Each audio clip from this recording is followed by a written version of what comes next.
ஓகேங்க. இப்ப வந்து நீங்களே வந்து உங்களோட தென்னையிலேருந்து அந்த ம். தேங்காய் எல்லாமே எடுத்து, அத காய வச்சு எண்ணெயா ஆட்டணும்னு சொல்லியிருந்தீங்க. அதுக்கப்புறம் கடல பருப்பும் வாங்கி இது பண்ணேன்னு சொல்லியிருந்தீங்க. அந்த மிஷினரி அத பண்றது எல்லாமே கொஞ்சம் காமிக்கிறீங்களா? ஆ. இது வந்துட்டு கல்லக்கா அடிக்கிற மிஷின். கல்லக்காயா நாங்க வாங்கிட்டு வந்து இது மூலியமா அடிச்சு பருப்பு எடுத்து அதிலிருந்து நாங்க எண்ணெய் ஆட்டுவோம். இது கல்லக்கா அடிக்கிற மிஷினு. ஓகே. அப்படியே உள்ள போலாம். இதுல தான் வந்து எண்ணெய் ஆட்டுறது. இதுதான் செக்கு. இதுல வந்து கல்லெண்ணெய், தேங்காய் எண்ணெய், எள்ளெண்ணெய், விளக்கெண்ணெய் எல்லாமே இதுல தான் நாங்க ஆட்டுவோம். ஒவ்வொரு முறையும் நாங்க புண்ணாக்கு போட்டு இப்ப கடலப்பருப்பு ஆட்டுறோம் அப்படின்னா, கடலப்பருப்பு புண்ணாக்கு போட்டு அத சுத்தம் பண்ணி எடுத்துட்டு தான் அடுத்தது எள்ளு போடுவோம். ஒவ்வொரு தடவையுமே சுத்தம் பண்ணி தான் நாங்க ஆட்டிட்டு இருக்கோம். வந்து கோதுமை மாவு, அ ராகி மாவு இதெல்லாம் அரைக்கிறது இந்த மிஷினு. அடுத்தது இது வந்துட்டு மிளகாத்தூள், கறி மசாலா, மல்லித்தூள் இந்த மாரி அரைக்கிறது இந்த மிஷினு.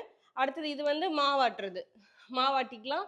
அப்புறமேட்டுக்கு கோழிக்கு தீவனம் வந்து இதுலயே வந்து அரைச்சுப்போம். அரைச்சுட்டு சுத்தம் பண்ணிட்டு அடுத்தது வடை பருப்பு ஆட்டுறது, இந்த மாரி ஆட்டுறதெல்லாம் இதுல பண்ணி குடுப்போம். அடுத்தது எண்ணெய், மசாலா இருக்கிறது பார்க்கலாம்.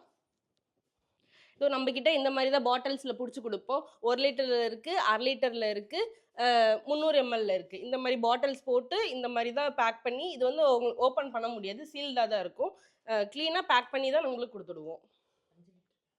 5 லிட்டர் அது இல்லாம 5 லிட்டரும் இருக்கு. அதிலும் புடிச்சு அப்படி இல்ல வர கஸ்டமர் வந்து அவங்க ஏதாவது பாத்திரம் கொண்டு வந்தா அதுல கூட எடுத்துட்டு போய்க்கலாம்.